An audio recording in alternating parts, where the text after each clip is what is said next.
security came up. Yep, you did. Makes sense. I don't blame the guy. Place that big, you'll need a couple dozen people stationed around if you want to make sure nobody you don't want gets in. And the guy seems like the type that doesn't like too many people. Oh, but he does like the ladies. I don't think his mummy hugged him enough or anything. These are serious questions, Marianne. Lives might just be at stake here.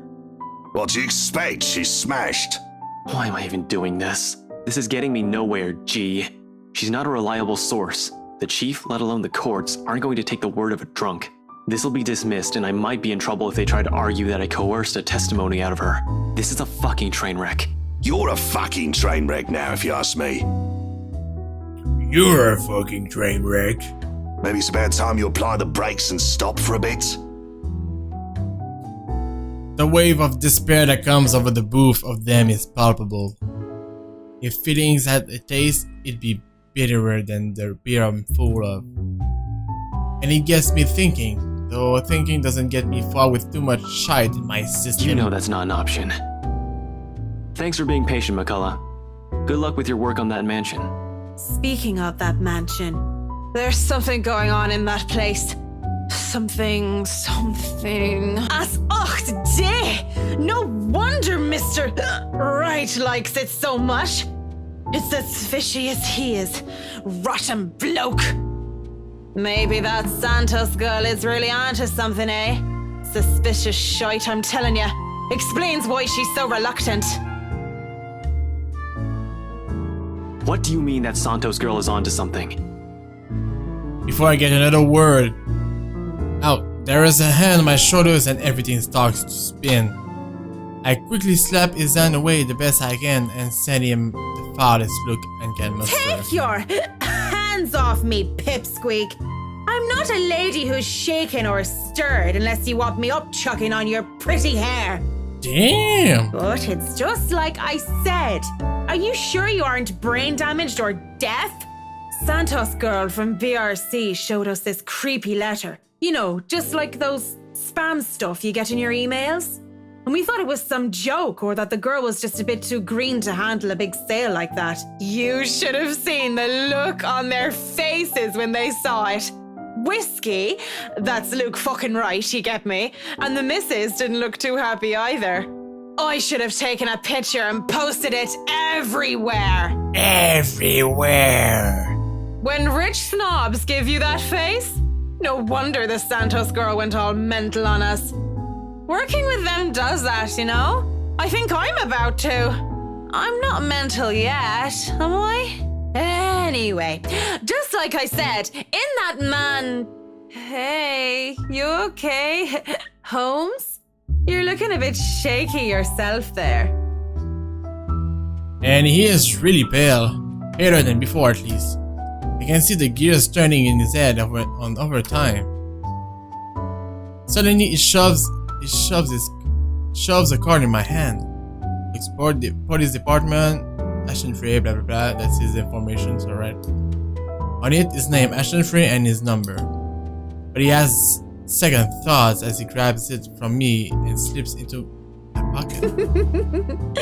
You're cute, pretty boy. But I prefer blondies. Well, you're not exactly my type either, lady. But listen to me. If something comes up, don't do anything rash. If you think you're in danger or if you see anything suspicious, call me and the authorities as soon as possible. You understand me? That's 99... I know what the damn emergency number is. Right, 999. Good. 999? Anyway, Okay. I have to run. See you, G.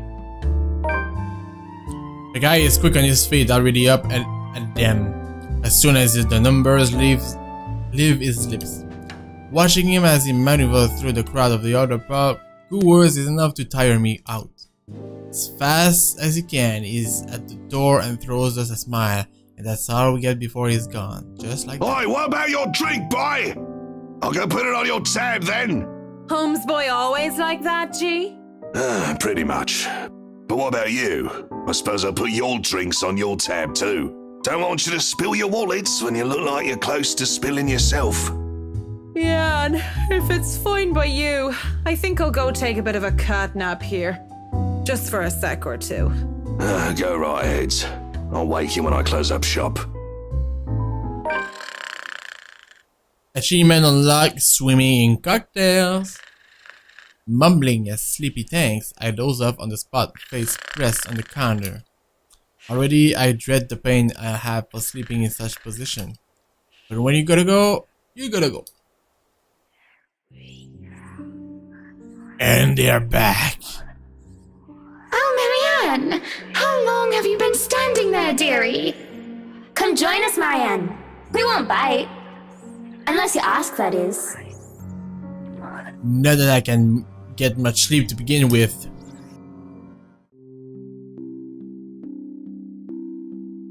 Do people ever have the feeling that they're working on something they really enjoy, but still it eventually tires them out? Yeah, that's always the case for everyone, I guess. Because honestly, I've been feeling like this. You have certainly exceeded expectations, Marianne. Everything looks so marvelous, and in such a short time, too. So moments like these make all the hard work worth. Definitely. Well, I can't take all the credit. People have certainly been enthusiastic about the idea of working on the right mansion. There won't be any more problems unless Mr. Wright has any more objections about the second bedroom. Oh, no.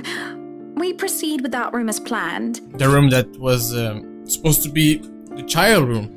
I already agreed to him having his greenhouse and his vineyard and his stables. He may as well let me have this one thing. We're only about halfway done, but the honest satisfaction on the client's face is enough for me to push through. Let's face it, in between my exasperation at Mr. Wright's antics and her, I've been burning the candles at both ends. Can't even close my eyes without seeing a dead girl's face. Dead girl. Dead. She's dead. I have to keep reminding myself that. Burying my feelings as deep as they've buried their bodies 6 feet under. I should not waste so much time on someone who's supposed to be gone. I've wasted so many years thinking about her already. There should be no need to bother myself with the dead when I should be bothering myself with the living. Too bad the living are usually as complicated, if not more, than ghosts of the past. But don't you have a party? Yes. But Luke's just being a sweetie, you see. That friend he's visiting. He's having marital problems and he's just trying to cheer him up. It's even more complicated when the living in question is a pair of rich and famous socialites way past their honeymoon phase. And I have been somehow roped into being a relationship counselor. They've been married for a long time and they've hit a... how do they say it? A rough patch. His wife has a drinking problem and can be very neglectful. The poor thing really does his best to be a good husband, but it's never enough for her. Sometimes I think it's the years. Maybe it's been so long that they've lost that romantic spark. What do you think? If I'm going to be completely honest, I need to ask. This is about you and Mr. Wright, isn't it? Suppose it is. What would you tell me? Then, I tell you it's none of my business. I tell you that I don't want to meddle. That's right. I remember that scene. It was in the beginning too. Jesus. But, if the troubled husband with the neglectful wife asked me for my honest opinion, I'd say that he shouldn't base his happiness and his self-worth on someone else. Maybe he should try being independent for a while. See what it's like when he isn't trying to please someone else and doing things for himself. Everyone's supposed to be their own man or woman, right? A bit of breathing room never hurt anyone. We shouldn't let our fear control our lives. Why she thinks a single woman like me would be the best source of relationship advice is beyond me. Still, I talk and answer to the best of my abilities. Without realizing it, I'm already pouring out a part of me that I had thought were long gone. I'd like to believe my words would be of some help to Miss Wright. If I'm honest though, they are of some help to me, like some weight I've been taken off my shoulders. The rain. I really should handle what's left of the work. You won't be attending the party? Oh, you really must, Marianne. The weight of what happened to her has not left me yet, did it? Maybe... I'll try to stay and chat. Maybe grab a few bites and a drink, but I can't be around for the entirety of the event. My apologies. Busy, busy, busy. You must stay a while. I'd love for you to meet some of my friends, and they're ever so excited to meet you. You need to say hello to the Lees, at least. If it wasn't for them, I'd never even heard of you. That's true. Maybe it's about time I changed that. We'll see. So, if I can be excused? Certainly. You'll have to excuse me as well. I must attend to the party before any early birds arrive. Because, believe me, they will throw a fuss if things aren't ready, even when they're not supposed to be here until an hour later. Though I should not dwell on the dead, I should not just carelessly forget about them too. Saying that I have work left to do is an easy enough excuse to make. I know how other people see me. They see me as someone so obsessed with her craft that she would so easily miss things like party for it. Outside the parlor, people hurry about here and there in preparation for the riot's grand housewarming party. None spare me a glance as I slip past them, each working on their appointed roles and not daring to slack off while they work for what is probably the most powerful couple in Noxburn. I make it into the kitchen with ease, the wine cellar being my final destination. Oh yes! Finally, we might see what's in the cellar. But when is a great task ever simple? Probably never. And this is a great task, is it not? My greatest one yet that is worthy of being called a quest. I'm not acting as Marianne McCullough, the professional interior designer, when I choose to lie about being too busy for a party. I'm Marianne McCullough, a lawful neutral cleric with 9 points in wisdom and 8 in charisma. Just thinking of it like that makes it a bit cheesy. But it helps with the fear. It helps overcome the insane thought that I'm actively seeking out something that has been plaguing me for years. I might face my worst nightmare, or I might see nothing and find my self-imagined grand quest fall flat. And who would have thought that the gatekeeper to my final quest would be someone I thought would be a valuable ally? Schnell! Hurry up, you snails! Schnell! We are on a deadline and you are wasting my time! The butler comes from the cellar and into the kitchen, tailed by a couple of others, people who I assume are most likely chefs and bartenders. He raises a brow. Seeing me just standing there by the hatch, by the trapdoor, it almost looks like he's going to throw me out for being in the kitchen without permission. Then, he motions for the others to disperse and familiarize themselves with their surroundings. Meanwhile, he continues to stand there, preventing entry into the darkness beyond. What are you doing here, Fraulein? This is not the place for guests or in an architect right now. I request you leave. I was just looking around for any last-minute things, yes? Yes, you have been doing that a lot. Looking around, snooping about. Now is not the time for such things. If you're not careful, people might think you are up to something. Up to something? The look he gives me as he says this is almost chilling. If life was a game book, it'd probably be the true neutral warlock guarding the treasure room.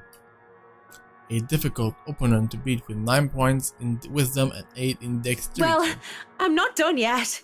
I actually need to go into the wine cellar. Just need a quick go at the place. So just don't mind me. I'll be out of your hair soon enough. Go outside, enjoy the party.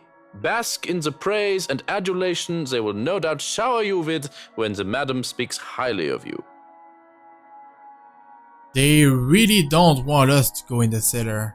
There is something up in the cellar for sure. Surely you've had enough of this stuffy old kitchen by now. You do not want to cause trouble. Both the bratwurst and Hannah want this to be perfect.